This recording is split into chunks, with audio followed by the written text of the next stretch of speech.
Public service announcement. I just want to say shout out to all of you.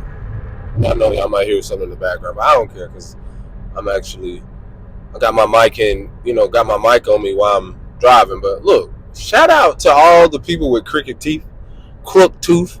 We say cricket, like I'm not talking about the animal or the bug in it, not the animal. Man, shout out to you though.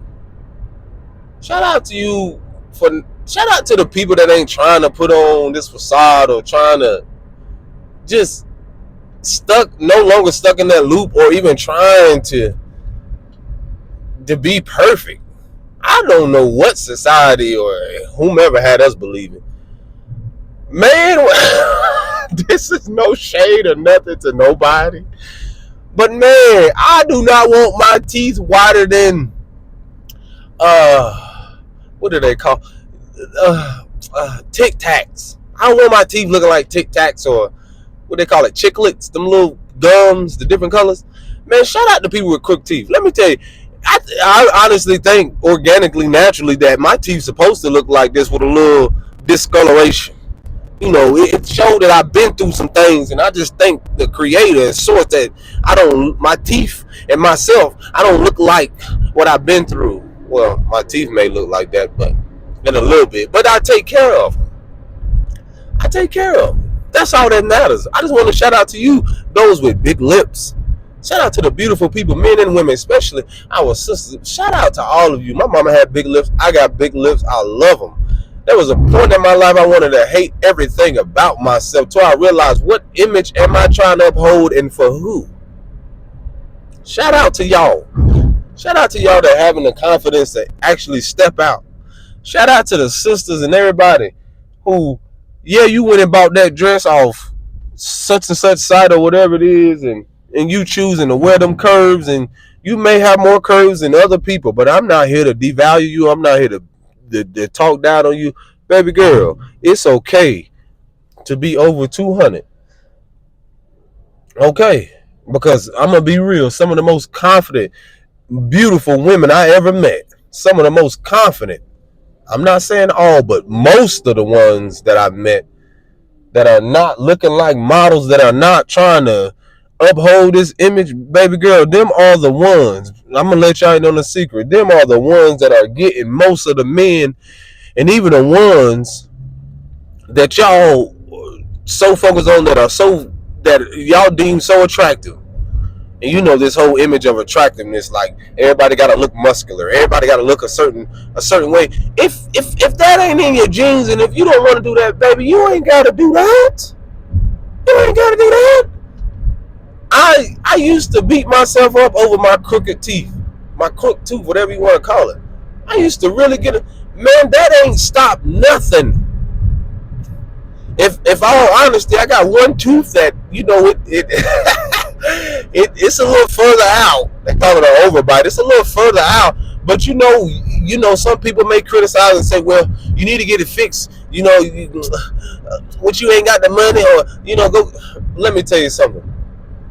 At this stage of my life, I've learned to just simply accept it. My princess, there's other people that don't even notice it. Not that it matters, but you know, it's some things I realize that we beat ourselves up over. So that inner critic can be a mother. You hear me? Can really. And let me tell you something. After when I did model for 10 years and so forth, I was the most insecure. I was a little confident, but I was more focused externally on the validation and the approval. But in modeling, I didn't even have to smile when I was on the runway. And, you know, you have to put that serious face on. So even a lot of things I realized, like I used to hide my smile. Now I'm realizing like that even happening when I was young. For people that don't know the story, I'll just dive right into it. When I was younger, at my great grandmother's house, we used to play this little jump rope game. And we used to swing the jump rope around. You know, this was a little game I'm pretty sure a lot of people know how to play. And you swing, somebody stands in the middle, you swing the jump rope around, right? And we jump over it. Whoever get, their feet touch it or a leg or something, if they don't jump in time and you get touched by the jump rope, then you're out. And the last person, again, who's standing after that, they get to be in the position of the person, or how does that work? I think the person that's out or last is, I think they either get in a position and be able to turn the jump rope. I don't know. But either way, it's just a game where we played right before we got on the bus. The jump rope we had was one of those old hard jump ropes. I mean, made out of the end of it was made out of, I have no idea. All I know, it was made out of something that hit me in the mouth when my cousin wasn't aware of what he was doing. It was made out of something that, when he turned it and not aware of what he was doing, busted my lip, gashed my I had a gash in the inside. And at the time, he swung it so hard it knocked my tooth back. And so this is something that, you want to talk about insecurities. This was something I've been dealing with for a while. But then I reflect and look at my relationships and so forth. I realized I was the only one beating myself up over it. And then the ones that had something to say about it, why did I care so much? Because no one really knows the backstory to, like, even me, my mom at that moment, when you're younger, they had that thing called Medicaid. And I went to an appointment, to get braces, but, there was we didn't go after that. Don't ask me why. I just felt like it was very irresponsible. And now moving forward and where I am now, I realized, man, my crooked teeth, I've learned to slowly embrace it, to see the beauty in it. It's what defines. I mean, it doesn't define who I am, but in the redefining who I am, I realized, like, this is a part of me. And that has to start inwardly. I realized, like, it's beauty in a quick smile. Because there's nothing in nature. Every tree isn't straight. Every branch, every flower isn't upright. Everybody don't look the same. So my definition of beauty truly comes from within. So I want to remind y'all of that. Like, I don't know who told you what the beauty standard is, and all this illusion of Hollywood and society and all these makeup brands and so forth. You don't got to cover up who you are. Some of the most beautiful and authentic and graceful, or however you want to say it, some of the most magnificent beings I ever met was not focused on how they look, what they had, and what they, materialistically. And the beauty of that, again, y'all better know that at a point in time, it's okay to have a little gray. I got my first gray hair, I almost lost my mind. But then I start to see beautiful men and people who had it, and I was like, oh my gosh. And I learned to slowly let go of the insecurities around that. So much of the image, the outer appearance, but this is the programming. Let me tell you, it's okay for you to have, man, some of the most beautiful personalities and beautiful women I've met did not look like models, did not wear a size 2 or 3. Just letting y'all know the realness. That is not everyone's world. Some of our mothers, some of them some of them have a little extra hair around the lips and chin and stuff. I know my mom did. I love her. I appreciate her. That's just, that's just some genes, but guess what? That ain't stopped nothing from people seeing her confidence in who she is, and even men approaching her. Anybody. All I'm getting at is that it starts within you, man.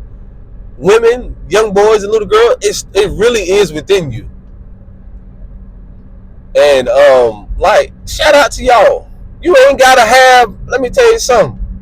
I don't care about getting no Jordans, no Balenciagas. I don't care about none of that. I'm not here to promote none of that. I don't went thrift, I don't went certain places, I don't went and found something new or whatever it is, and I realized it's in me. It ain't on me. It was the confidence that I upheld, in my walk. It was my stature. It was in me. I still didn't matter what you give me, I put on, I was a trendsetter that day. It didn't matter where I went, I was the beacon of light, and you are too. When you walked in that room, you lit that mother sucker up. And you know it. And everywhere you go, you still gonna do it. And so I just want to empower whoever this message is for. It's like, yo, you ain't gotta live in no 20, You know how lonely people is in a 5, 10, 13 bedroom, they ain't none of my business, bedroom house and stuff, and they don't even know who they are. Yeah, they may have this car, but guess what? They don't even know who they are. You think, I said this on my podcast about how, and this shout out to this sister, I wish I knew the name of the YouTube, but she was saying like, you have people that have the material, the material owns them. It's a difference between having the material and the material not having you. So what really defines you? But in this process, even when coming to know yourself and better knowing yourself, it's like, how can you redefine yourself? I'm in that process of redefining myself. Refining, am I saying it correctly? Yeah. Refining myself. Like a, you know how someone scopes, or, you know, as an artist, you're creating something. It's like, you are the author of your story. And you are the editor as well. And when it comes to the fact of also being the sculptor, you can, you know, I feel like I'm at a stage in my life where you can refine yourself. You don't gotta look like everybody else. I don't know who told everybody they gotta do that. One thing about school I hated the most is that when they put people in uniforms. Oh my God, I do not want to look like nobody else. I don't care to. I feel like it's so much beauty and freedom and liberation to really be who you are. And if anyone tells you differently, like what? Fuck them. In all honesty, for real. I know I may have kids that say that, but be you for you. And that can be very challenging because we're talking about unlearning so much of what we've learned about trying to be what success and trying to be this and be that for somebody else but yourself. Like, man, shout out to all of y'all. I don't care if you driving a 1992 Honda. I bet you saving more gas than anybody else with a Scat Pack or anybody else right now that's trying to show off and whatever it is. And man, you better be grateful for what you got, because can't nobody do it like you, boo-boo. Can't nobody be unique like you. Ain't nobody out here do like being you. Can't nobody, bet you can't do it like me. No. Nobody can do it like you. I just want to send those encouraging words like, no one can be you better than you. Remember that. Ain't nobody, I don't care what nobody can say, and you can't make another me. There won't ever be another me. There won't ever be another me, baby. Because it's so beautiful really being myself. And that's one thing I'm grateful. Man, you better go out there. I don't care what colors you want to wear. I don't care what you want to do. Do it. You better do it for you. If you don't do it for nobody else. Whew. So, before you go out there and put that ish on, you better know you the ish inside first. You better know you the manure, you the shit, and also you grow from it too. So I don't care where you at in your life. That's something to be grateful for. So, take it how you want to, receive it, let it go. If it ain't for you, let it fly. Peace and blessings. Shalom.